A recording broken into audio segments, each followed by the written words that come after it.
I'm Jen from the Frugal Friends podcast, and when I'm not cutting the end of the toothpaste tube off to get that last little bit of toothpaste, I'm stacking Benjamins.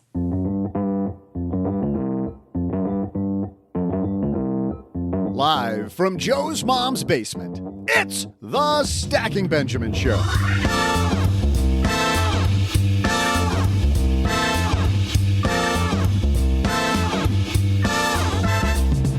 I'm Joe's mom's neighbor, Doug, and it's time to get really good with money because today we welcome the Budgetnista herself, Tiffany Aliche.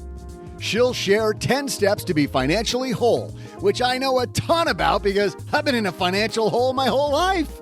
Hey, yo, it comes so easy to me some days. Anyway, plus, what cars last the longest? Hondas? Chevys? BMWs? We'll ask that question to Carl Brower from iSeeCars.com during our headline segment. Later, we'll toss out the Haven Lifeline to Sarah, who wants to help her little brothers get started with investing. But what's the best account to use? And with them heading off to college soon, she doesn't want to mess with them getting financial aid. Man, this is a juicy one for sure. And I'll wrap this puppy up by sharing some of my wonderful trivia. And now, two guys who should have invested in El Caminos a long time ago. It's Joe and O-G.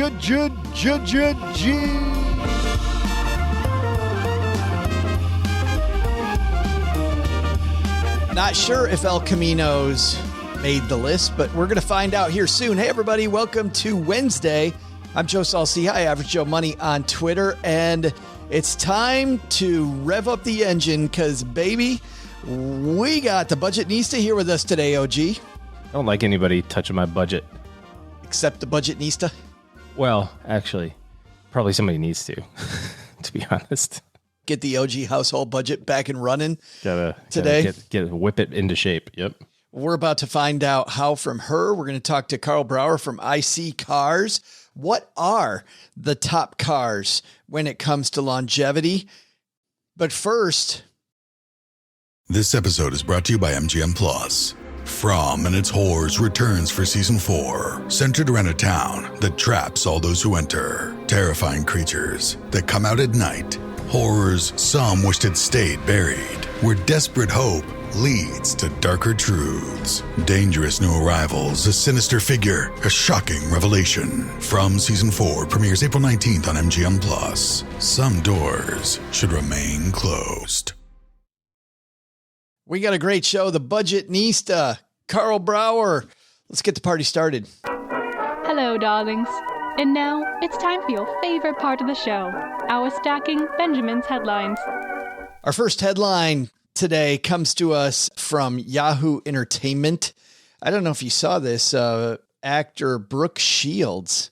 Brooke Shields? That's a name from the past. Is she still doing movies? I haven't seen any.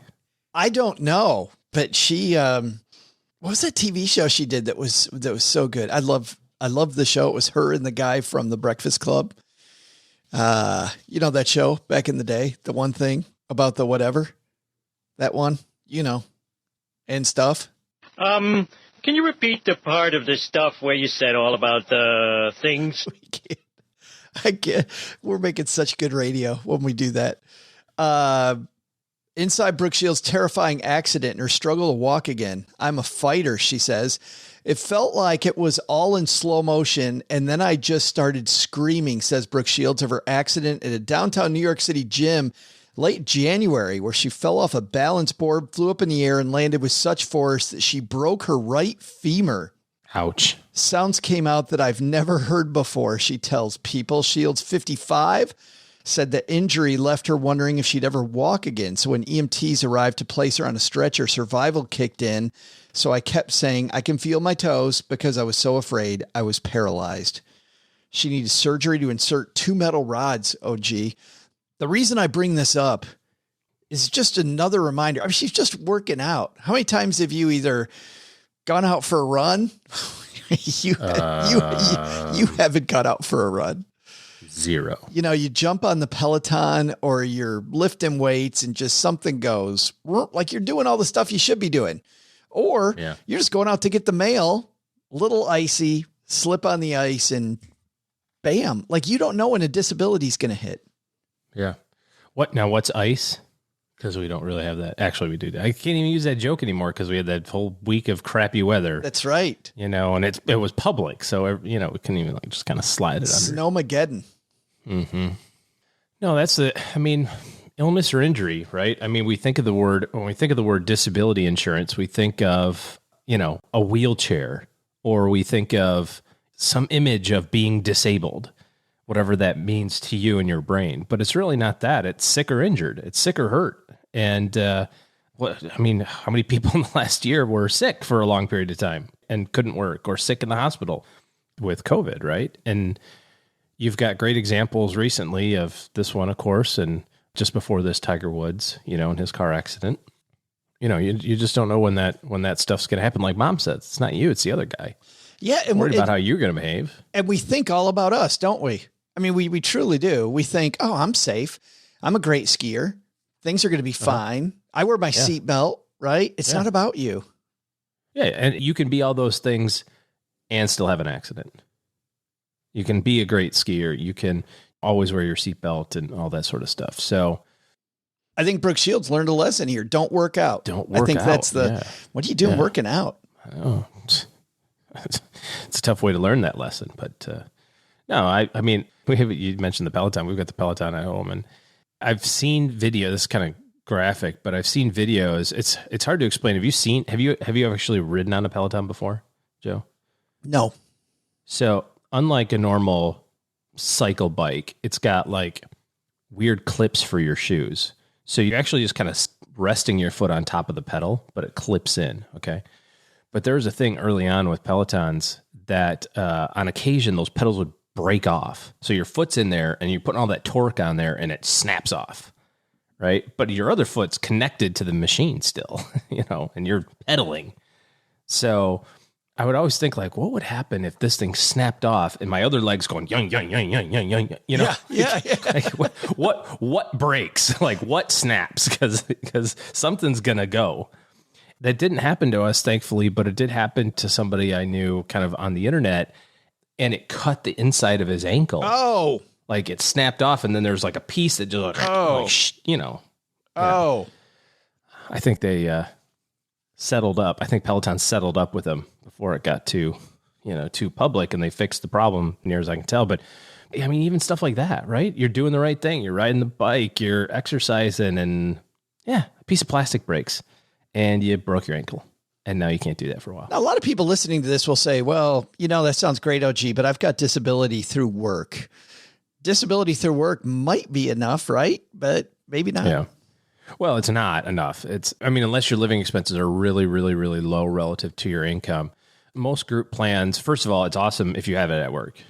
It used to be kind of a given that you had it, but companies have made adjustments to their benefits program. So if you do have short-term disability or long-term disability or both, it's a really great thing.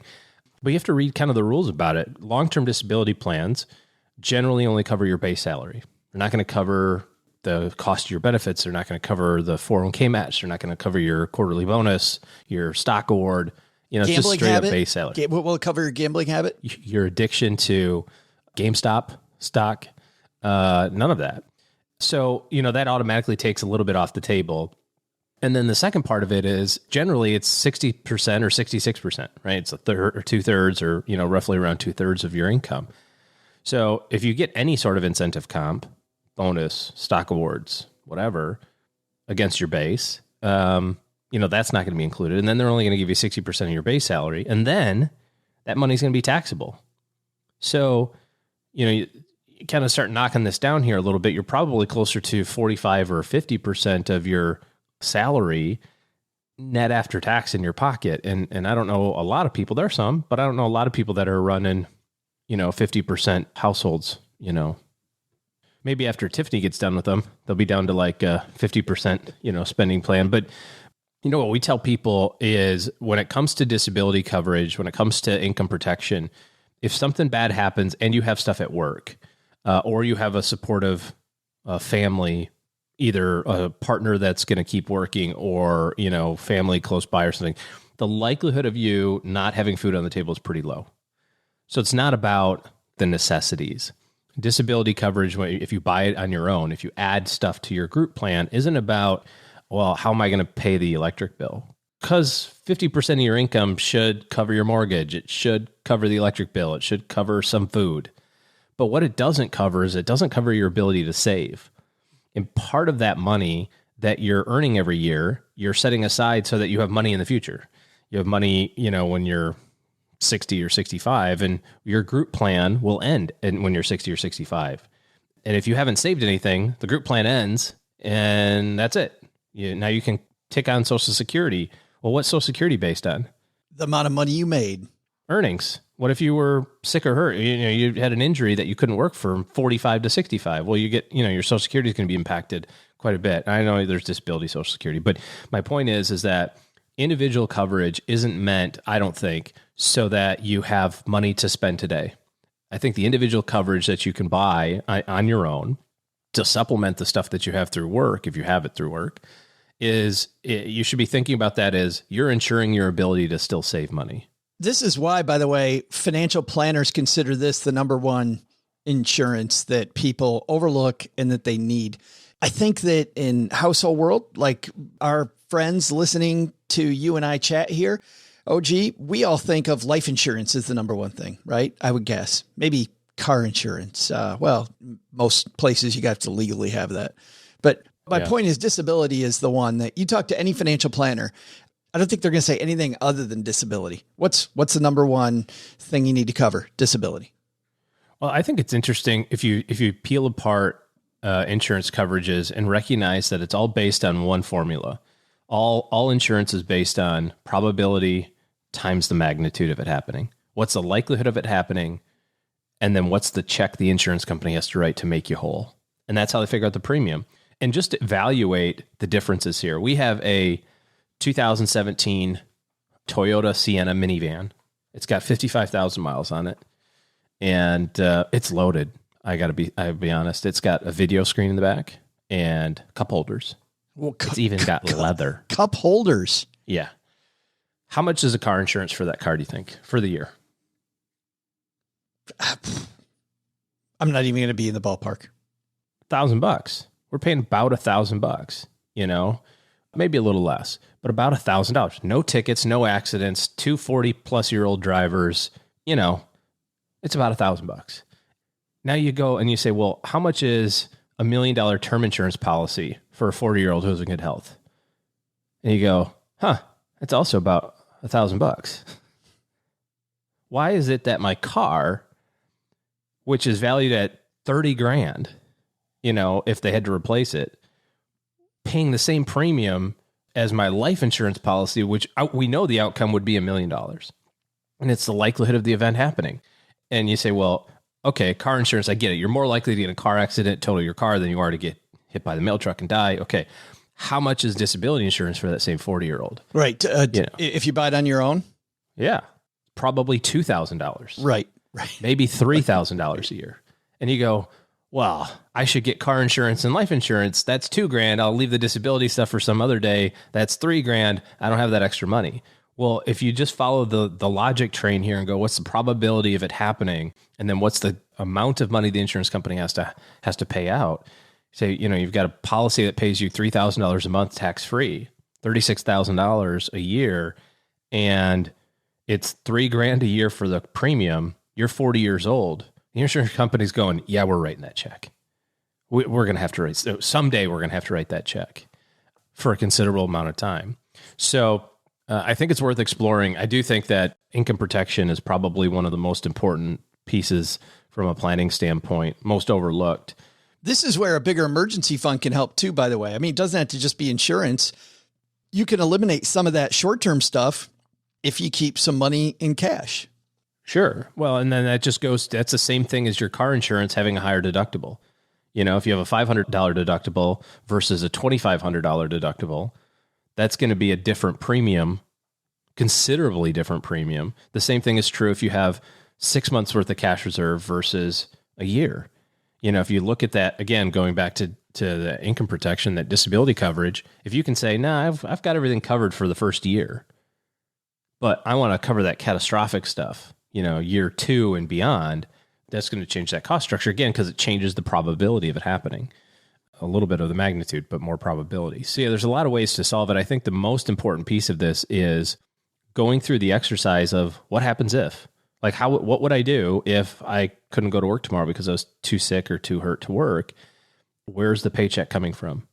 And what we like to talk to people about is thinking about these events, these what if scenarios, while you're of relatively sound mind, because trying to make tough money decisions at the same time that you're making or having a tough emotional time, or a tough physical time, you're not going to have a great outcome. You're not going to be able to make really good decisions in all of those areas. So game plan that ahead of time so that if something bad happens, you've kind of sort of already got a plan on the shelf. That's really the biggest piece of this. And in our second headline, a new fascinating study is out from iSeeCars.com. And this time they looked at which cars last the longest. You want a car, right? You probably want one that lasts. Joining us on My Dad's Shortwave Radio, our friend Carl Brower's back. How have you been, Carl? Hey, I've been doing well, just watching the market keep churning. It's never boring in the car world. And now we get to talk about which cars last the longest, which I think a lot of people care about. Well, and I think some people have cars that are going to last a little longer because they didn't drive them much last year. You must see, now that we're starting to drive again, like people visiting your website more than maybe in the last 12 months? Yeah, we certainly saw a big drop off, say, almost exactly a year ago, March, April. Things kind of went really low on lots of activity, I think, including website traffic. But honestly, it's been picking up really since like July, August and all. And now don't forget that just like you couldn't go anywhere or use your car as easily, you didn't have much else to do but sit in your house and go online. So I think actually a certain amount of websites, including the car websites, benefited. Well, especially when you have studies like this one. Walk us through it, Carl. What were you guys trying to look at specifically? What we do is we look at cars that changed hands in the used car market for 2020. And over that 12-month period, we were able to track almost 1 million used car sales a month, or 11.8 million total for the year. And every time a car changes hands with our data streams, we can see, among other things, the odometer reading. What's the mileage that this car was at when it was marked for sale and or for purchase? And from there, it starts to become very easy to filter all that data on which cars are hitting 200,000+ miles, which cars have over 200,000 miles on their odometer during a transaction in the last 12 months or the 12 months of 2020. And from there, we were able to tell, wow, some of these cars have a high percentage of 200,000+ miles on them, and they're still being bought and sold, meaning, they're still functional cars that people are wanting to drive. Yeah, that's just fascinating that you guys would even think of that, because we're all asking ourselves, I want a car that's going to last forever. I wish I had a drum roll. I don't, but what was the car that came out on top? So the number one car that hits at least 200,000+ miles right now is the Toyota Land Cruiser. And there's some irony there, given that the Land Cruiser is just been officially canceled by Toyota. If you're following the latest news in the industry, that Toyota officially announced that the Land Cruiser is going away after 2021. As a side note, we're seeing something of a spike in sales volume for the Land Cruiser all of a sudden. So like so many things with humans, you don't know what it's got till it's being taken away from you, and then you want it. So what's really interesting, though, here is that the Land Cruiser's the percentage of vehicles that changed hands that were over 200,000 miles for the Land Cruiser was 16.3. So 16.3 Land Cruisers that we were tracking were over 200,000 miles. Now, just to put that in perspective, second place was the Toyota Sequoia, another body-on-frame, large three-row Toyota. It was 11.2%. Third was the Chevrolet Suburban at 5.1%. And then we had the next all the way down to the top 16, and everything else is below 5%. So at 16.3%, the Land Cruiser is more than 3 times as likely to hit over 200,000 miles than number 3 and below on our list. Only the Sequoia was really above the 5.1%, and it was above 10 at 11.2.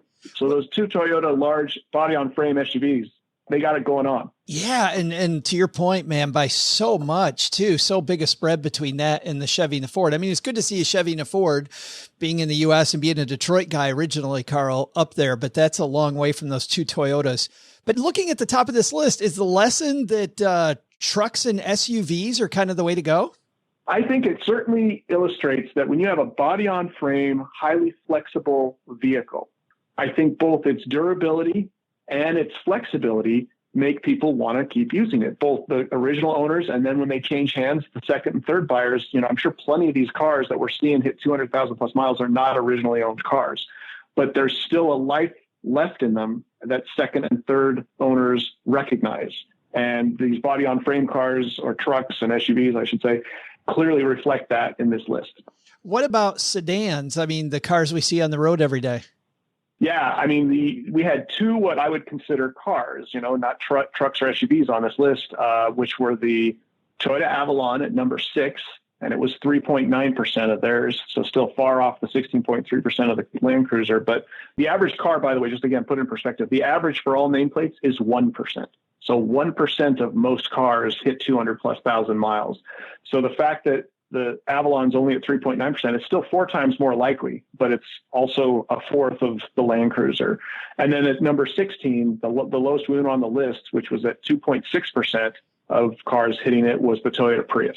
So you had another couple Toyotas on there. Well, and I think there's a sub-story there. Carl, as much as anybody, how much people like to talk about the electric car battery and how difficult it is to get mileage from it. So for me, seeing the Prius on this list at all, I think is kind of a triumph. It is. And I think it should hopefully put to rest a lot of the fears that people have about hybrids in general, and maybe even electric cars ultimately, which is, what do I do when that battery wears out? Well, the batteries don't necessarily wear out any quicker than like an engine or a transmission. You could ask the same question, what do I do when my transmission wears out? Well, the same thing all the other cars do when their transmissions wear out. Usually that's a pretty high mileage issue, but that does happen. So hopefully people start to realize that with hybrids like the Prius making this list. And the Highlander hybrid wasn't far off this mark too. It didn't make, we cut the list at 2.5% because we wanted only cars that were at least 2.5 times more likely to hit the 200,000 than the standard average of 1%. But the Highlander wasn't far off of this list. The Camry, the Accord, there were hybrids and other regular cars on the list that were well above 1%, but they didn't make the 2.5% cutoff. Yeah, I see a ton of Japanese auto manufacturers. To your point, a lot of Toyota, some Honda on here. I see the United States. You and I, though, Carl, we hear a lot about German engineering. I own a Volkswagen. I like our Volkswagen. I don't see any German cars on here. What's going on there? That is an interesting thing to point out, actually. And one thing might be that maybe depending on the kind of car, it's certainly like luxury brands and all. You don't see a lot of luxury brands on here either. I think the Lincoln Navigator was the closest, was the only one, and it barely made the cut at 15.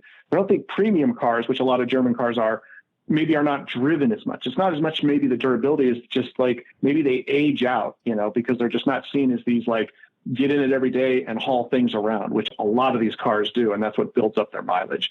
But you're right. Volkswagens make diesels, and those are supposed to have long lifespans. So I am surprised we don't see more of them further up this list. I heard a rumor that if somebody wants to compare cars, that you might know a site that does that. Wait a sec. Wait, I have to look at my notes. Hang on. Yeah, that would be IC Cars. I think if you go to the website that we get all this information from, it's funny because we are doing so much high profile kind of data analysis, like what we just talked about, that people think of us as this high level data analysis source. But the truth is, primarily, it's a car listing site. And if you're looking to find a car somewhere in the U.S., whether it's within a 25-mile radius or you want to filter for nationwide, you can. You want to go to IC Cars and you'll find all those listings for all the vehicles, new and used, and filter on whatever you want: make, model, year, trim levels, mileage, price, location, whatever you want to look at. And we'll link to IC Cars on our show notes page at stackingbenjamins.com. Carl, great talking to you again. Thanks for bringing us another fascinating study you guys done. I love your work. Hey, it's great talking cars with you as always. And let us know if you want to do it again. We try to do these studies every couple of weeks, so there's always some fun stuff coming out. Thanks again to Carl for stopping by. OG, Toyota, big winner in that survey. And I've got one. Well, not any of the stuff he mentioned, but when we bought our Volkswagen, we tried some Toyotas and we really liked the salesperson, but all the cars we drove just felt a little plasticky to me. And it's funny that no Volkswagens made this list, so what do I know? But when we bought the Volkswagen, man, you close that door and it just seems solid. Just seems like a solid car. And we've liked it. There was a video I watched a long time ago about how car manufacturers make that sound. for that exact reason. I had clients. I don't know if I've ever told you this, but I had clients when I was a financial planner, and through referrals, they referred me to their friends. So I ended up working with 4 people in that industry. Not only working on the sound the car door makes, but the spitting sound that the Harley Davidson makes, and the sound that your golf club makes when you hit it right. Like one guy worked with Callaway, and if you hit in the right part of the club, it would make a sound that was different to help your body more quickly adjust to, I need to hit it like that. Basically a sound you've never heard. I've never heard, no idea what that sound's all about. Absolutely. Your clubs make absolutely no clue. As they get tossed back to the golf cart sound. There's usually a splash at the end of it though, OG, as it goes into the lake. A couple of cuss words and then clunk. Well, running a small business, as you may know, like I do, it is super fun, but it can also be very tough. And when it's time to get a loan, it can feel impossible to find the lender that you actually trust. Big banks say no. The internet, well, that's full of sketchy offers with sky-high rates and fine print you can barely read. Whether you need help covering payroll, managing cash flow, or investing in growth, you deserve better. And that's why I recommend the small business marketplace Fundera, which is powered by NerdWallet. It's a free, easy-to-use platform. It lets you compare real financing offers from trusted lenders, and it's all in one place. And what I like is that you don't need perfect credit to get started. There's no spam, there's no bait and switch, just personalized options that fit your business needs. Nothing I like better than a place that treats me the way that they would want to be treated.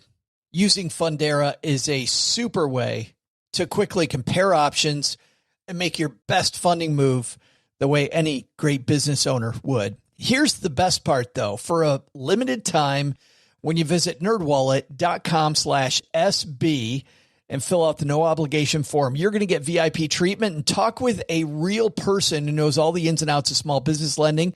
And you can tell them specifically what you're looking for.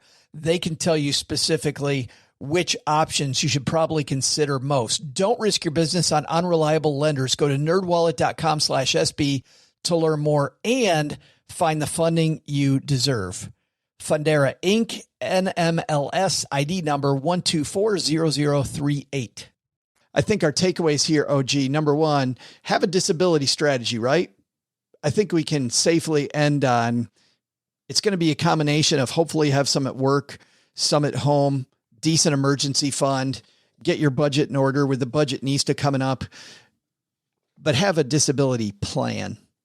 That's probably the single most important piece. And I think number two, according to Carl, I can't not say it, buy a Toyota. Toyota, if you want to sponsor this show.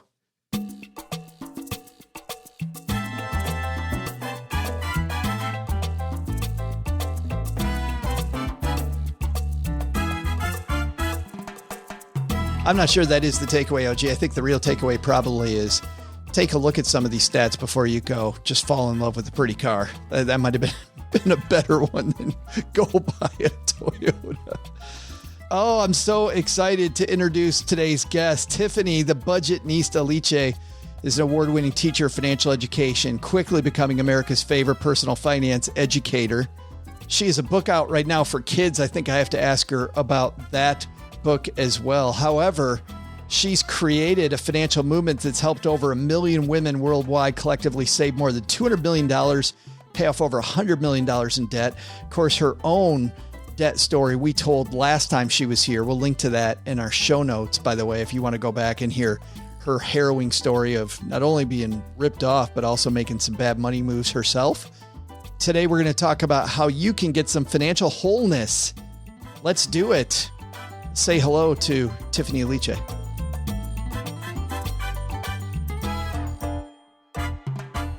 And coming down the basement, socially distanced across the basement, our friend the Budgetnista, Tiffany Aliche, is here. How are you? I am so good, Joe. How are you? Well, I got to tell you, I feel great because you and I have spoken several times, but there's so much about you that I found out in this book that I didn't know. Like I want to start calling you Adochi? Yes. Yes. I'm like my friend Adochi coming down to the basement. It's so funny, Joe, that when someone calls me Adochi, it like makes my head turn because I actually picked my own name, Tiffany, when I was in 6th grade. I was about like 9 or something, or I don't know how old you are in 6th grade, 9 or 10. So when someone calls me Adochi, I'm like, what elementary school did you go to again? Because it means that you're either my family or like you knew me before there was even the name Tiffany. And so for those of you like, what is Joe talking about? So I have this new book out, Get Good with Money, but in it, I tell like the beginning, the origin story of the Budgetnista, and it starts with you learning that my actual birth name was Adochi, but then I added Tiffany because my dad thought he was going to raise us, me and my sisters and my mom and all, we were going to be raised in Nigeria. They decided not to. So instead, we stayed here in America where I was born. And he was like, pick yourself an American name to go along with, your African name. And so at first I wanted Renee, then I wanted Jenny. There were so many random names. Can you imagine? It's Jenny, the Budgetnista. And then my dad was like, and then I picked Tiffany. He's like, okay, that's a nice, sensible name. And so I'm Tiffany. But that's being able to pick your name is pretty damn cool, though, isn't it? It is. But I'm not going to lie. It took me like 5 years to remember to answer to it because people would be like Tiffany and I'd be like, oh, me. I am Tiffany. Like, oh, hello, that's me. Literally, people would call the house because I have 4 sisters. And so they would call the house by one of our new American names. And we'd all be like, nobody by that name lives here. Oh, that's right. Your name is Tracy now. Oh, I don't know who that was, but I told her there was no Tracy. There's no Tracy here. What are you talking about? Creep, get away. I want to ask you more about your parents because I also found that incredibly fascinating and a great story that I'd frankly never heard before. But before we get there, we're going to talk about this stuff from this book now, but you also just wrote a children's book. And I'm wondering, as a guy who's putting the finishing touches on one damn book, the fact that you do, Tiffany's always like, I'm always looking at you going, I can't keep up. But seriously, which one is harder, a children's book or an adult book? Because I think in some ways writing for children is even harder. Yeah, honestly, the children's book took me longer. I'll just say that because there's so much nuance of how do I fit in, because it's a children's book, but it's a financially based children's book, but age appropriate. I actually call it pre-financial education. It's called Happy Birthday, Molly Moore. And it teaches children, like, what does more really mean? If I was this little girl, it's her birthday and she's excited about the party, but gets a little too excited about the gifts. And like, she starts to like, as you see, as more gifts come, she's like, forget family and friends, presents. And then when it's time to blow out her candle, everyone's outside enjoying each other. And she's inside by herself, blowing out her candles herself. And she realizes, what does more truly mean? She decides that she's going to donate some of her gifts and really spend time with family and friends. So that's like a pre-financial education lesson for kids, giving, service, community. But it took me literally years, because how do you tell that story and not be boring? Yeah. In just a few lines, and I also wanted it to rhyme. And so it rhymes. So it took me literal years. And so it was really, really hard because I wanted it to be engaging for the reader, the parent, but also the child that's being read to. I also have extended lesson activities and questions in the back of Happy Birthday, Molly Moore. But I'm really proud of that book. But I would kind of say they're almost equally as hard to write. You must have had to rely on your teaching background too. Yeah. I would think about the best way to teach kids with story. Mm-hmm. So I used to be a preschool teacher for over 10 years. And what I would do, Joe, back then is that, like, if I wanted to teach a lesson and I found that kids weren't getting it, I used to find an adjacent book to help extend the lesson so they can, because kids have to see themselves outside themselves. So maybe you have a kid that is not really good at sharing. And so you read a story about a little mouse that, their friends don't want to play because they don't want to share. And then, like Jonathan is like, well, the reason why his friends don't want to play with him because he's not sharing. And I'm like, tell me more, Jonathan, the non-sharing kid. Isn't that weird that he's doing that? Isn't that strange? And so what I found was that there were some lessons I wanted to teach, but there was no adjacent book. So I started to actually make up the stories to do so. And I used to like draw them out like stick figures on like paper. And then slowly but surely, I always knew that there were a series of stories that I wanted to tell. And so I started the Molly Moore series, and the first book is out, and I'm just really proud of it. It's done really well. The illustrations did you get to pick the illustrator, or you did? Because the illustrations are gorgeous. Yeah, well, with that book, I really wanted full control. So I did a hybrid publisher where the publisher helps with distribution and connecting you if you need an illustrator and graphic designer and stuff. But all the legwork of marketing and honestly, the cost of everything fell on me. So it was the perfect marriage for that book. So I chose the illustrator. They helped me with a graphic designer to put like the words on the page. I had an art director to make sure everything flowed. It was, like I said, it was a big project, but it was something I really enjoyed. And just to see the thousands of families that have that book now, it's just warmed my heart. One more thing before we get to getting good with money is when you talk about stories. I mean, even listening to your podcast, Brown Ambition, it's not just for kids. I think stories, man, adults are so damn hard-headed that using stories, it seems to me now with podcasting, it's a great way to get through to people. So I use stories a lot. Also, too, like I said, I was born here. My parents were born in Nigeria, and it's African tradition to pass down history, to pass down lesson through stories. Sometimes as a kid, it would be annoying. He'd be like, Daddy, can I go outside? And he'd be like, well, one day there was an ant. The ant was walking and walking. I'm like, so I can go outside? Is it yes? Is this a no? Just cut to the chase, Dad. Come on. Yes.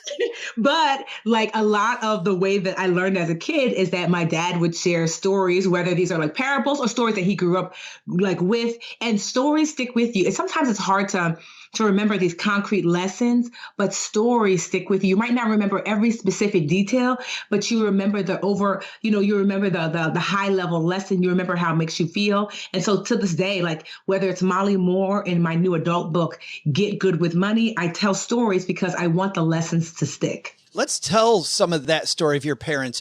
Why did they decide to come to the United States from Nigeria? My dad always says that like United States is one of the only places in the world where you can make dreams happen. With Nigeria, so many of my cousins are like well educated. You know, they have their doctor's degree, master's degree, but resources weren't as abound. So there might be this one job and 50,000 people literally apply for it. I mean, it's not even about how smart you are anymore. Yeah. It's not even about, it's not even like, it's not like, oh, well, the best, if you just work really hard. No, they just, so he knew that he needed the opportunity to say, if I'm willing to put in the work, there's at least an opportunity for me. And so like he knew that like, America is one of the few places where that was so where, if you worked hard, you might not get everything, but you could get something. Like at least it was realistic to be able to say, I'm not going to be competing against 50,000 other super bright people, maybe 5 other people. And if I'm willing to do the work, I can beat them out, And so that's why he came here first. He didn't have much money. I think he said he came with like $200. And then he brought my mother a couple of years later. They had already been together and married in Nigeria, but he brought her over later. I can just imagine, by the way, how tough that 2 years would be. Just being in one country and then all the way across an ocean. Yes. I can't imagine that 2 years. I mean, because then it wasn't like now, right? I mean, you and I can Zoom or whatever. They couldn't, you just write a letter. Write letters, yes. And literally most of the letter writing, you would send it home with somebody. Yeah. You would write a letter and say, oh, you're going to Nigeria. Well, what part are you going to? Can you please send this letter? So yeah, it was hard. And when my dad first came, he told me about these like rooming houses. And I was like, and so crazy because my life kind of mirrored his. In the book, I share how at one point I had to live in a rooming house because I'd lost everything during the recession. But that rooming house was different. Like I had a room in the rooming house. There, he was like, it depended how much money you had. For $20 a week, you would literally just come home when it was time to go to bed. You would roll out your sleeping bag, and it might be 10 guys to the room, and you would roll out your sleeping bag, sleep, take turns taking showers, go back out and find work. And then when you had a little bit more, maybe $50 a week, that you get a room. If you had a little bit more, so it was. My dad is one of the people that I'm just like. People tell me that I work hard. I'm like, yeah, no, I don't. You're like the bar is high. You have no idea how high the bar is. And I don't understand how you come here and you not only survive for yourself, but thrive. I mean, there's 5 of us. I'm one of 5 girls, and all of us are college educated. Half of us have our masters. This is what he and my mom were able to accomplish. None of us are like crazy. You know what I mean? Like all of us are like, we have great relationships with ourselves, with our siblings, and with our parents. I mean, what my parents have been able to accomplish has been nothing short of amazing. I literally have women so I call my audience dream catchers, or like Beyonce's Beehive, the Budgetnista has dream catchers. So many of the dream catchers say like, your dad is my dad in finance. because he poured into you, Tiffany, you pour into us. Like, there was nobody in my life to teach me about personal finance, but through you, your dad teaches me too. And I told my dad, you have 1 million daughters, Daddy. He's like, no more daughters, 5 girls, no more daughters. I was just thinking, I have one daughter, and you can see my hair. I mean, I just can't imagine. But that still's got to warm your heart. I would think that would be so cool to have. And by the way, I will be one of those people that talk about how hard you work, because there's a lot of nights where I'm going to bed and I look at my damn phone and it says Tiffany starting an Instagram Live. I'm like, my God. Yes. So the work part for me is more the behind the scenes CEO stuff, like emails and this and that. Yeah. I actually really love teaching. I couldn't tell. I could not tell. I had no idea. So when you see me do the Instagram, like, to me, that's not work. I don't know if you remember the book, The 4-Hour Work Week, right? Yeah, sure. Right? Tim Ferriss. Yeah. Right. So one of the things that like he wrote, it was like just working 4 hours a week, and people were like, oh, that's BS. But what he meant was the activities that you enjoy, even if it's quote unquote technically work, he doesn't consider that work. So even though I'm going live and I'm teaching, and that's what I do as the Budgetnista, I don't consider that hour of me live work. I'm literally levitating when I'm teaching. Like it is the thing that I was created to do. And it brings me so much joy to teach, whether it's teaching through teaching live, whether, I'm doing a workshop seminar, whether it's a book, whether it's a course. I have my own podcast with Mandy, Brown Ambition, whether it's our podcast. I truly love teaching, and it's not work to me. That's the fun part for me too. Just sitting here talking to you about this is just an absolute blast.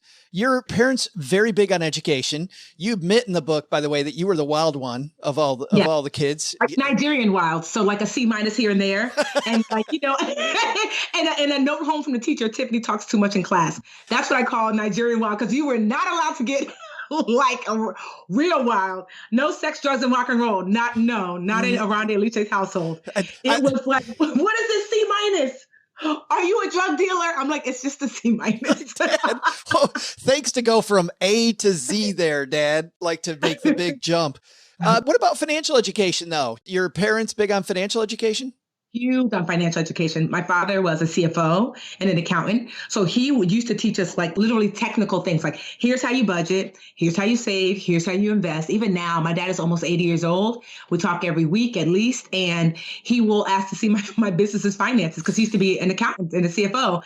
He like double checks, and then he gives me advice. And then my mom was more hands-on, meaning so like you would sit with my dad literally at the table and do our family's budget. And my mom, she would take you food shopping, clothes shopping, and show you, what does that look like in real life?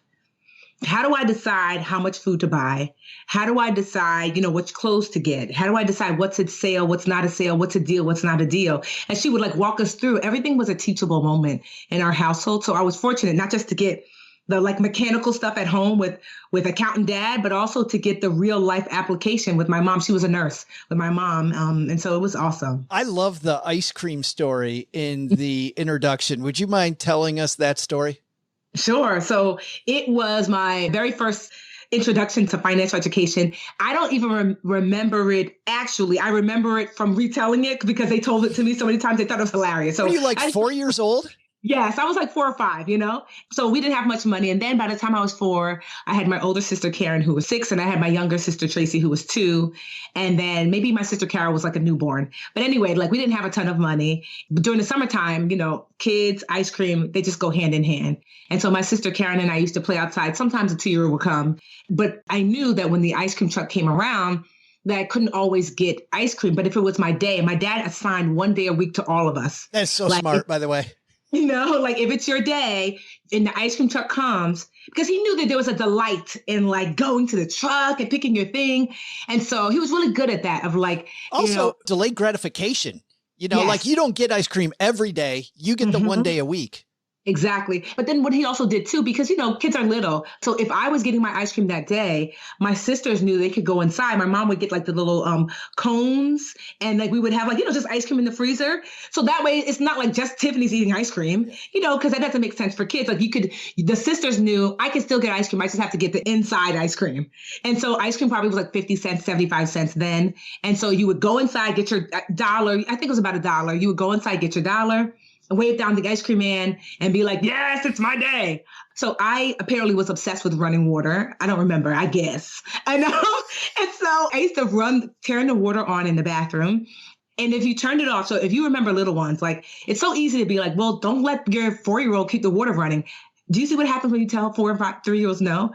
The meltdown that they have, you're like, maybe I should just give them the house and walk away. I think my niece and my nephew come over every week. Amelia is 3 and Roman is 5. When Amelia has a meltdown, I just want to be like, what do you need? You want my money? You want what do you? Please take it. Just whatever. Anything to make the screaming stop, right? And so apparently I used to have a royal meltdown when they turned off the water. And my dad was trying to figure out, how do we convince this 4-year-old to stop turning off the water and walking away? Because I wanted to hear the water no matter what room I was in. And I was very feng shui before it was very hip, obviously. So he was like, sort of like, are you going to ground a 4-year-old? And so what they decided was, what he decided was the next time the ice cream man came along, it was my day. I came inside and he's like, oh, you just missed the waterman. I didn't know there was such a thing as a waterman. There isn't. I found out later in life. And he was like, well, every time you run the waterman comes to collect $1 from me. But this time I didn't have $1. So I had to give him your ice cream day $1. Needless to say, I had the most epic of epic meltdowns, and I wanted them to call the police and find the waterman and bring me back my time. But did you ever run the water again? Even now, I'm not going to lie, Joe, when that water runs too long, I get like anxiety, like, turn it off.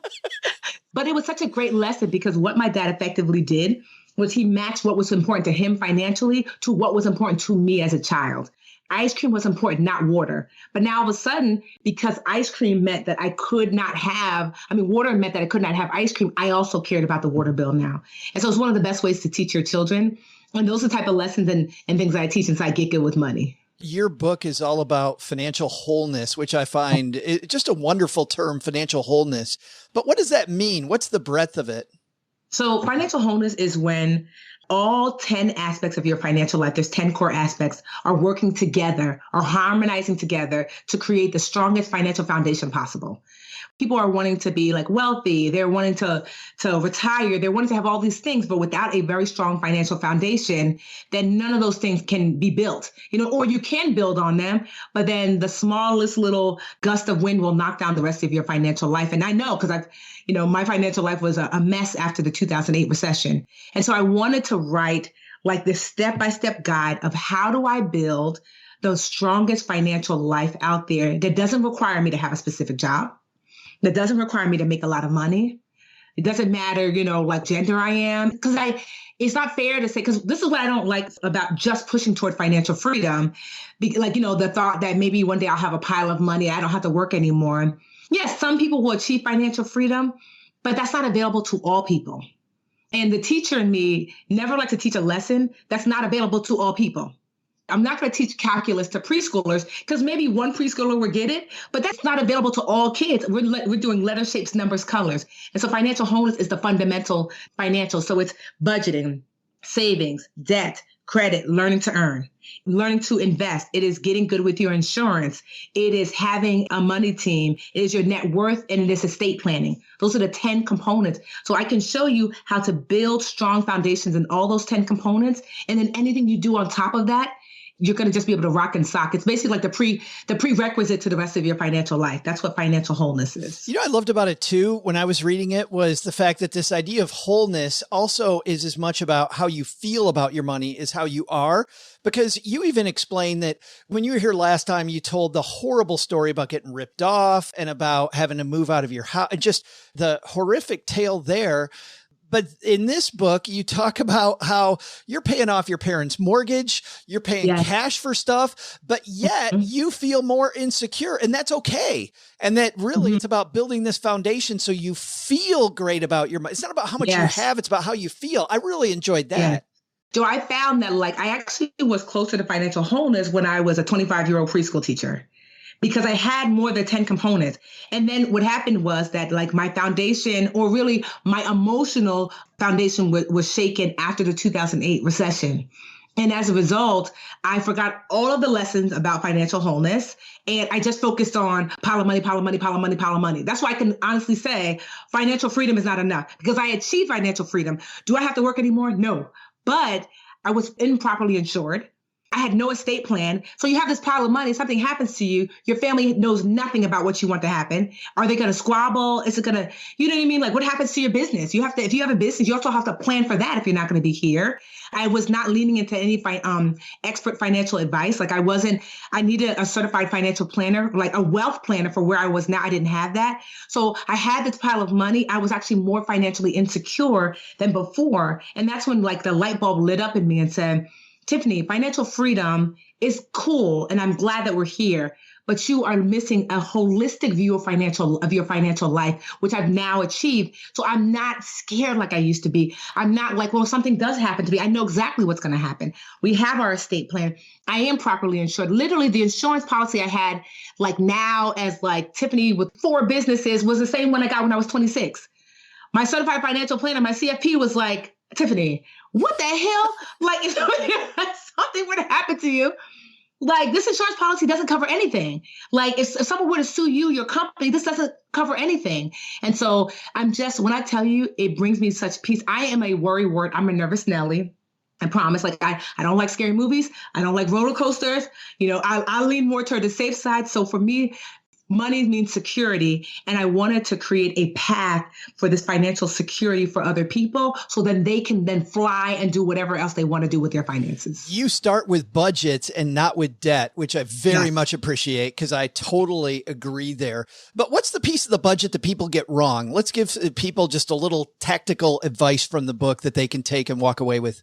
Well, the piece of the budget that people get wrong is that one, that they think budget is like restrictive. It's your say yes plan.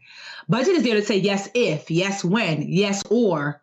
I always say like budget is like your mom, right? Like, Mom, can I have dessert? Yes, when you finish dinner. Mom, can I go outside? Yes, if you finish your homework. Budget, can I go to Morocco? Yes, if you reduce like maybe you could cut your cable for 6 months.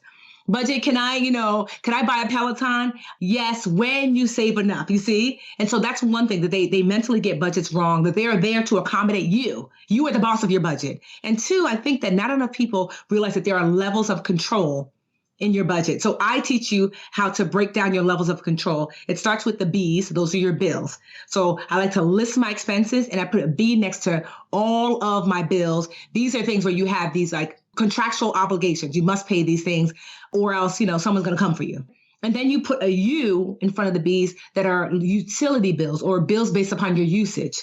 So like that water. way, yes, water. I got you on that one. Electricity, so your utilities. And then everything else is a C. Those are like your cash expenses. C also stands for choices because that's where you really have the most choices when it comes to your spending. And so the reason I teach that tactical tool, because if you're like, I want to do a thing and I don't know if there's enough in my budget, most people start looking at their UBs and your Bs. Go to your C's first. This is your cash expenses where you have your choices. It's, haircuts. It's things like eating out, groceries. So it's those places that you have more of a choice. Can you trim that first? And then if there's not enough, then you switch over to your UBs where you have mid-level control. Can I lower my utilities? And then you jump over to the B's if you really don't have enough. Like, are there some things like maybe, I refinance my house if I really need to. Maybe when my apartment leases up, I move to a studio instead of a 1-bedroom. And so that's something that I teach in the book, and I think it's going to be so helpful. The book is Get Good with Money. You mentioned all these things, and then you get very specific and say Morocco. Like, is Morocco on your brain? Do you want to go to or are you just ready to travel Morocco. Again? I've been to Morocco. I've been to over 30 different countries, Morocco, Greece, Turkey. I love to travel. And so that's what I'm wanting. I think people think they hear Budgetnista and you think like lack, less. And I'm like, no, more. I want you to live more without that. There's nothing worse than like, I call it taking like a stress nap, right? So you have so much work to do and you want to take a nap. So you take a nap, but it's not restful because you're like sleeping, but you're like, oh, that's what I have to do. And that's what we do with our money. We stressfully spend. You know that you're supposed to do these responsible things with your money, but you kind of want to have fun. And so you choose the fun, which is nothing wrong with choosing the fun. But imagine if you had the fundamentals straight, then you can spend and be like, well, I'm not worried because I know my bills are paid. I'm investing, retirement's looking good. So I've got much this. calmer. So much calmer. Exactly. So you can truly enjoy your money in the way you're meant to. And that's what I'm wanting for people, to not live less, a more restrictive life. I want you to live a fuller, more abundant life and really enjoy your money responsibly. We'll link to the book and to the children's book and the Brown Ambition podcast. I wish you were doing something on our show notes page at stackingbenjamins.com. Aliche. Yes. Thanks for hanging out with me, talking money. I really appreciate it. Thank you so much, Joe. This is awesome. Hey, Stackers. I'm Joe's mom's neighbor, Doug. And speaking of financial wholeness, maybe it's time to fill that hole in my own financial life. When I looked at my crazy holiday calendar, I noticed that today is a day to celebrate because the first Mercedes-Benz was finished on this date all the way back in 1901. While my El Camino has served me well, I'm kind of wondering if this hole in my life could be better filled by a little Mercedes two-seater. I mean, who can be moody when you got a nice leather interior, or updated digital display, not to mention 0 to 60 seconds. Like just getting to 60, that would be a step up for me. This actually makes me think of a good trivia question for today. What European car brand sells the most cars here in the U.S.? I'll be back faster than my El Camino can go from 0 to 60, which it might be a little while. Or like maybe never. Well, there's nothing that relieves stress more when you have had a long day, you are completely fried, and you're thinking to yourself, maybe I'll just go out to dinner. But then you think about all those calories, all that money out of your wallet, and then you realize that you can eat healthy because you found Factor. Factor is ready in 2 minutes. Factor shops, preps, cooks, and delivers straight to your door, so you have more time for everything you love this spring, and you don't have to worry about eating healthy and going outside your budget because you've got the food sitting there in the fridge that you had pre-planned. What is Factor? Well, Factor has meals built around your goals, whether that's weight loss, overall nutrition, more protein, or GLP-1 support for strength and workout recovery. Check out Factor's Muscle Pro collection. Every meal's crafted with functional ingredients, lean proteins, colorful veggies, whole foods, and healthy fats. Factor bans 175 plus ingredients. No artificial colors or sweeteners, no high fructose corn syrup, no refined seed oils, just nutrient-dense foods. It's fresh, never frozen, over 100 rotating weekly meals, including globally inspired flavors like Mediterranean and Asian, so there's always something new to look forward to. I use Factor. I think you're going to love it too. Head to factormeals.com/SB50off, Stackers, and use code SB50off, and you're going to get 50% off and free daily greens per box with new subscriptions only while supplies last until 9/27/2026. I had a breakfast mentoring meeting yesterday with a young woman who was just amazing. She is graduating from college with a degree in wealth management, and she reached out hoping for some pointers. And listen, if somebody's in Texarkana and wants to go into this beautiful field of personal finance and helping people get their money together, that is incredible. But even more incredible is how she reached out, how she was trying to network. And I was having a discussion that finding the right person and avoiding the wrong person for a role, that's what can make or break an organization. And we just don't see that many qualified people. So how do you find them? Well, Indeed sponsored jobs is a boost whenever you need to find quality talent.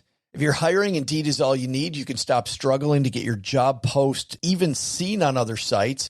You'll match with quality candidates with Indeed's sponsored jobs. Get matched with and hire quality candidates who can drive the results you need. Reach candidates who meet your specific criteria like skills, certifications, or location. It drives me crazy when I'm matched with all kinds of people who aren't a fit. I don't have that kind of time.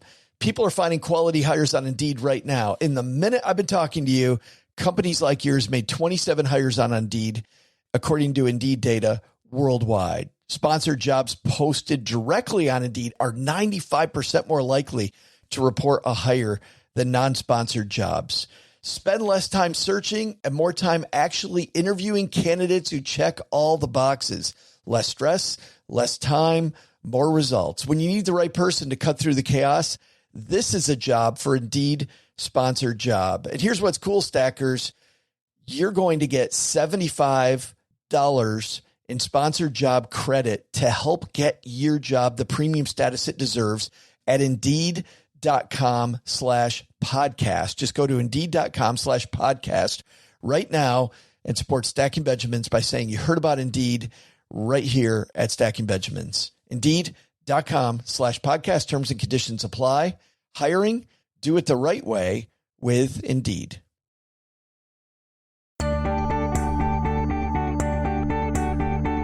Hey, Stackers. You know how I was leaning towards getting myself a Benz? But have you seen those Audis? If I'm going European, I should just step up to the Porsche. Oh, who am I kidding? You only live once, right? Let's shop a little further down south and get myself the Mac daddy of them all, Lamborghini, or a Lambo, as we current and future Lambo owners refer to them. I can't go saying a 5-syllable word every time some peasant asks me what kind of car I drive. That'd just be exhausting. That's like signing my full name every time I get asked for an autograph. And the last thing I need as a Lambo owner is to be exhausted. We prefer you eat our exhaust. Before I go do the online pre-order, let's get back to today's trivia. The question was, what European car brand sells the most cars here in the U.S.? Well, using Q4 data from 2020, coming in at number 3 was Volkswagen. At number 2, our friends at Mercedes. And at number 1, it's BMW. No BMWs for this guy. It's time for me to go get myself a Lambo. See ya.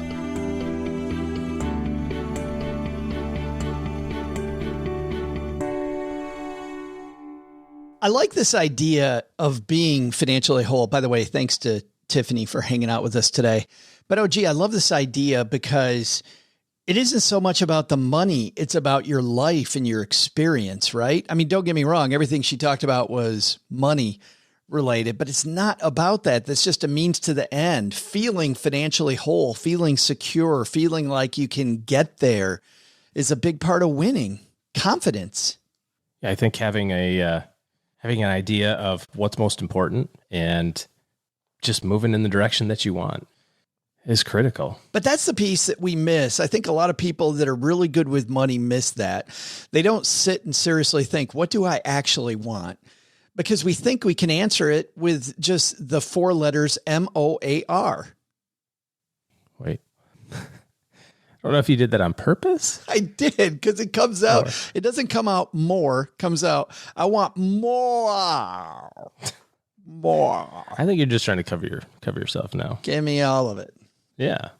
You can't just say like, I've got 200,000, I need 300,000. You have to have this long range goal. You have to be able to break it down into little bite-sized pieces, step by step along the way. Hey, let's throw out the Haven Lifeline and tackle some of life's most important questions. Our friends at Haven Life Insurance Agency put what you value first. More. With an A. More. More. You can go get more while you're not filling out these long, cumbersome insurance applications that a lot of companies have. With Haven Life, their insurance is simple. Their application's also simple. It's online. You get an instant coverage decision. Prices are affordable. They're issued by their parent company, Mass Mutual, which is 160 years old. So you got the backing of a company that's been there before. StackingBenjamins.com/Haven Life to check it out. Today, we're going to throw out the Haven Lifeline to our friend Sarah. Say hi, Sarah. Hi, Joe and OG. This is Sarah from Richmond, Virginia. I'm calling because I have a question about helping my younger brothers get set up to learn how to invest. I'm interested in purchasing maybe some stocks or some ETFs for them to help get them excited about investing for their future. My youngest brother is 16 and my next youngest brother is 20 years old. So I'd really like to create an account for them, but I'm not sure the best vehicle to do it. I know that for my older brother, he could possibly do a Roth IRA. He has earned some income in 2020. And I know that we can set up a Roth IRA for him before the April deadline and possibly invest in there. I'm not really sure the best route for my youngest brother. And I'm also not sure the implications in terms of how this will affect their college funds and financial aid in terms of having accounts in their names, if that will really reduce the financial aid available to them. I don't expect to learn anything, but you guys always make me laugh. So be sure to send me a t-shirt. Thanks. See ya. Hope to see you later, Sarah. Thank you. And at least we make her laugh. We're 1 for 2. We can't teach her anything, but we can make her laugh. Well, we can try. The financial aid issue, if they're getting financial aid right now, Sarah, that might be a little problematic because it will count against them when it comes to financial aid if it's in their name. But what are you thinking, OG? Yeah, I mean, to kind of talk about that first, I think, since you brought it up, the financial aid stuff, the government wants to count a third of whatever the student has as usable for a year of school. So it would be impactful, but I don't know how much money you're trying to start with. If you're like, I want to put in $800,000 for each one of my brothers. It's like, okay, that's going to affect it. If you're like, I want to put $200 in, I don't think that's going to affect it. But it's like if you're putting $1,000 in, that's $333 of student aid that they lose. I mean, that's a chunk of money. It's a relevant sum. Yeah, I mean, it's something, but also that's a good lesson. Like, I mean, you can't show the government all your money because they will steal it from you. See, this is what happens. You can't have anything nice because the government comes and takes it. That's exactly it. What a lesson. What a lesson at 16.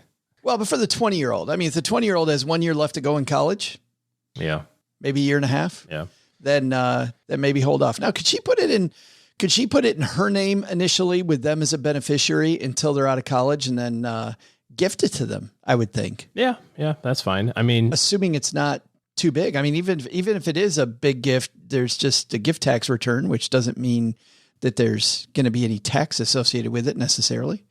I wouldn't want to be in my 20s and hanging on to a gift tax return for the rest of my life. But yeah, so you can, that would be something, $14,000 you can give away a year to a person. So you can put it in your name. We like Stockpile. It's just such an easy app and it allows fractional ownership of stock. Other companies are getting on board with that. I know Schwab has their little stock slices now, which is kind of the same thing, kind of running Stockpile out of business because Schwab's doing it for free and Stockpile charges 99 cents a trade. But I just like the idea of them being able to see the brands, now for we use that for our younger kids. For an older one, I think the Roth IRA is a good idea. Earned income contributions, up to your earned income or $6,000. We have seen the impact of contributing money to a Roth from 20 to 30 and then never again, and how that turns into millions of dollars, when you're in your 60s. So that's super, super, super important. And you have until May this year to do it, or your tax filing deadline. So you've got another extra few weeks. But for something like that, I would definitely be just considering an ETF or a mutual fund. I think the biggest thing that you can do is make sure that you get your brothers invested, and not in the sense of doing the money, but invested in the process of talking about it, and have them help you with the solution. Whether that's, hey, I need you to look at these 5 different choices and tell me what you see. Just have some sort of skin in the game associated with the process. What's worked really well for us is juxtaposing the dividends that the stock portfolio is paying out for the kids versus the bank account interest every quarter. They have more money in their stock portfolio, but not 50 times more money. So when they get their dividends and it's like, hey, I made 50 cents in dividends, the kids are like, who cares, 50 cents? I go, I know, but the bank paid 1. The lesson is that the bank's not where you want to keep your money for investing, because you get 1 cent. And I understand that 50 cents isn't anything also, but it's 50 times more than 1. So just, think about that as you're putting money away in the future. And then I think the hardest part for young people to gather is the power of compounding. It's just a really, really, really tough thing to understand and to look at it and say, yeah, okay, I put $1,000 in. That doesn't mean anything. It's like, you're right. It doesn't. That $1,000 is almost nothing in the grand scheme of things, but it's the $1,000 every single year for the next 30 years that turns into something. I'm glad you brought that up because I thought the same, that investing the way that you talked about, coupled with some education, like maybe OG, one of the books by some of the great authors we've had on this show, can really help. I mean, my son got great inspiration from Scott Trench and Set for Life and Ramit Sethi. I Will Teach You to Be Rich. My daughter got great inspiration from Bola Succumbi at Clever Girl Finance and also from Aaron Lowry at Broke Millennial. So what do you think of that idea? It doesn't have to be a book, but some sort of getting them, I love your phrase, getting them invested. Yeah. I'm just trying to think back to when I was 16 or 20.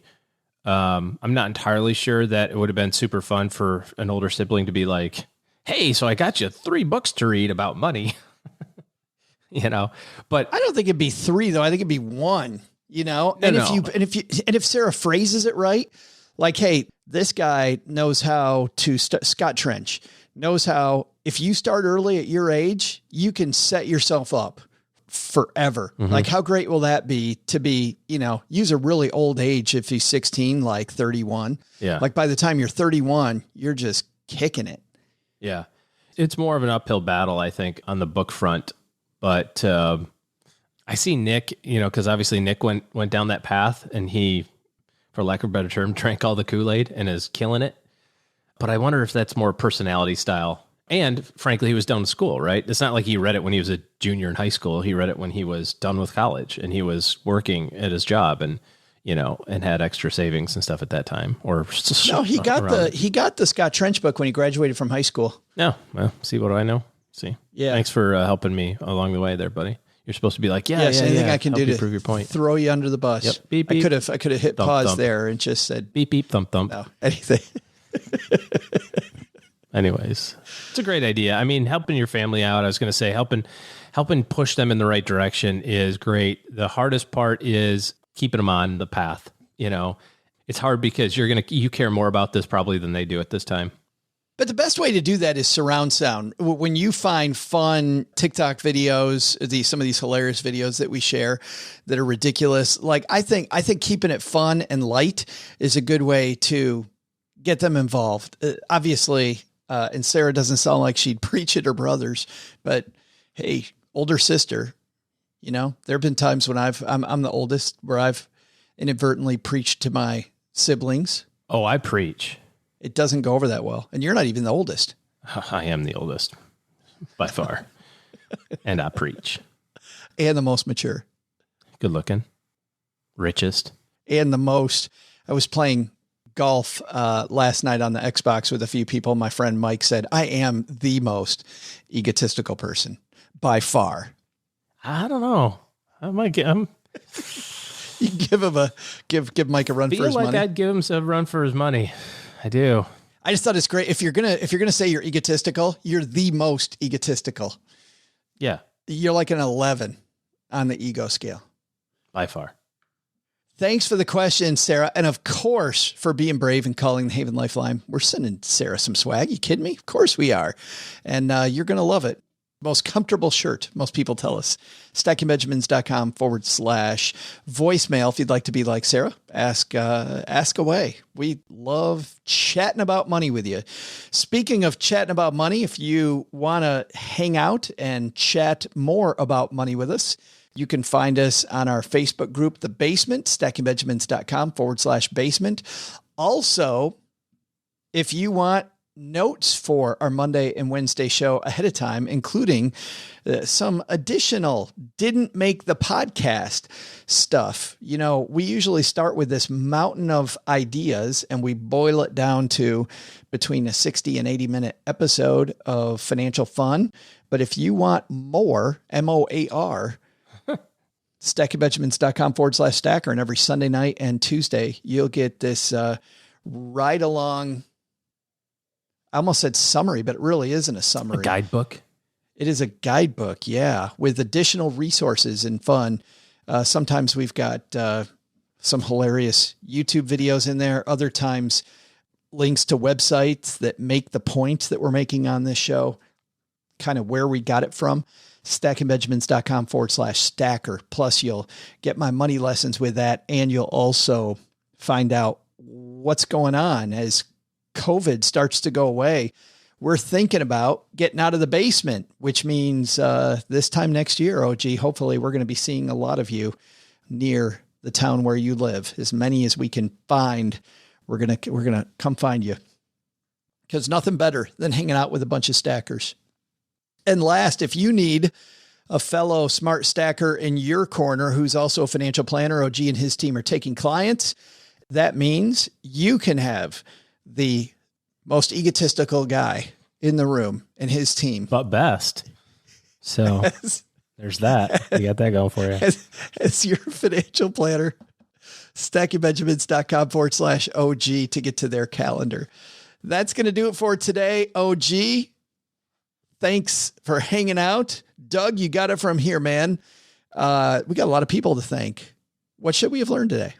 So, what should we have learned today? First, take a lesson from our headline. If you buy the right type of car, it can last you a long time. Second, take a lesson from Tiffany Aliche. There are 10 steps to financial wholeness, which doesn't mean making more as much as it means taking care of what you have. But the big lesson? I just went to pre-order a so-called Lambo, and have you seen what those things cost? I mean, come on. They break down left and right, and insurance on those things. I mean, come on. I mean, it's just through the roof.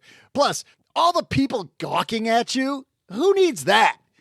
Nope, I am sticking to my El Camino, which has nothing to do with cost, I assure you. I just don't want the inconvenience of having to service that Lambo thing all the time, you know, and all the people like looking at you. I get enough of that every day. You know, I'm a practical guy. To learn more about our guests and for more resources, you can head to our show notes page at stackingbenjamins.com. Would you like to get good with money? If so, you can learn more from Tiffany Aliche by heading to thebudgetnista.com or check out her new book, Get Good with Money. A 10-step plan for finding peace, safety, and harmony with your money, no matter how big or small your goals, and no matter how rocky the market might be. By the inspiring and savvy Budgetnista. You'll find it wherever books are sold. Thanks also to Carl Brower from iSeeCars.com for joining us. No Lambo on his list, so there's another reason not to buy one. Of course, there's no El Camino either, but I think that's just an oversight, isn't it? Carl, that's an oversight, right, man? This show is created by Joe Saul-Sehy, produced by Taylor Stevens, and engineered by the amazing Steve Stewart. Online, visit us on Twitter at SBenjaminsCast or on our Facebook page. I'm Joe's mom's neighbor, Doug, and I just jumped the shark. SB Podcasts may receive payment on the show from sponsors and guests in the form of books, giveaway items, discounts, or other remunerations. That's a big word. There's no way you take advice from these dorks, but like Joe's mom always says, don't take advice from people you don't know. This show is for entertainment purposes only, and before making any financial decisions, consult with a real financial advisor.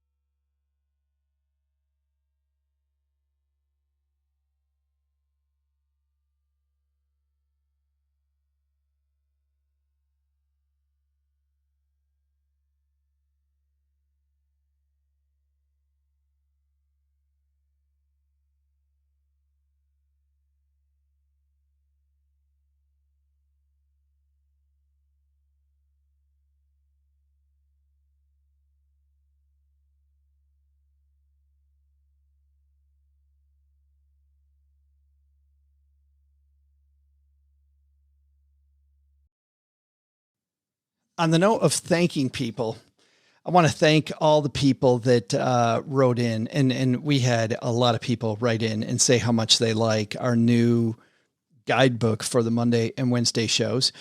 I didn't hear from anybody who doesn't like it, who really had a problem with it. And I would love, by the way, if you don't like it, please send that to me too.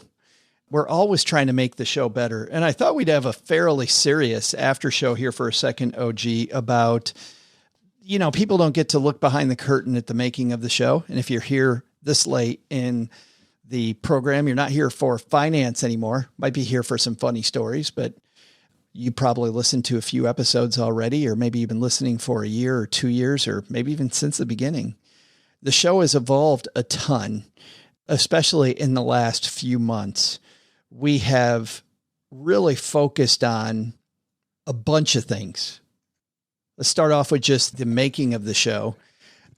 We've also focused on just the writing of the show a lot. Our writing meetings with Taylor and Doc G, and sometimes a guest or two, are probably one of my favorite hours of the week, besides coming on and actually doing this, recording the show.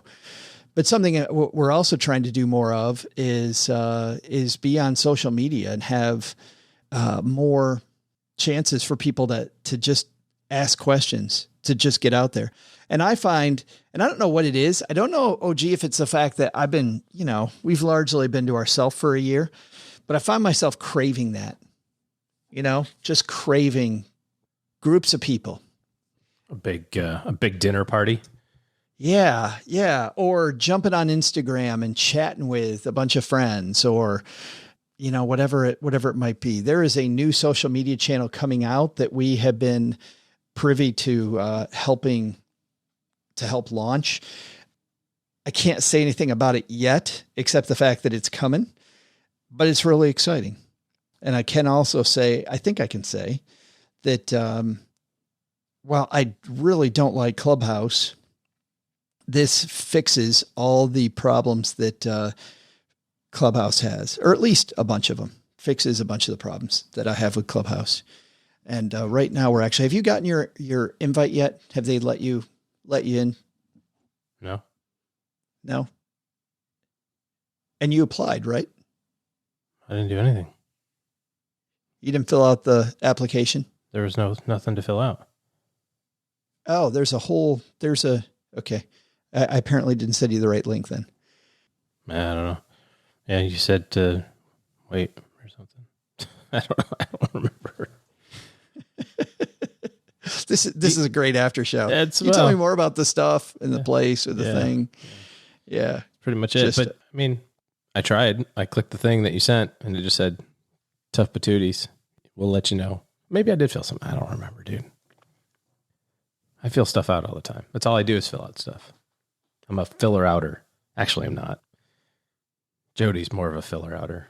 You're not a filler outer. Yeah. So the thing that we did last Friday with Podbean, thanks to them for inviting us, by the way, to be part of Finance Podcast Week. We want to do more of those. Of course, the big tour coming. If you're going to be in Cincinnati in November, join us there for our live show. And I'll be speaking at Economy conference there, Diana Miriam's conference. But a lot changing here in the basement, OG. And of course, you change subtly because there's so much stuff that we like. We don't make big glaring changes. But if you go back and listen to a show from 6 months ago and you listen to a show from today, we've definitely been tweaking the engine. You just had to say that because you're watching that Formula One thing. I love that Formula One thing. I totally do. That Formula One, even if you don't like racing, I'll tell you again, I know I think I said it on Monday, didn't I? That I just flip in love F1 Drive to Survive. Just a great documentary.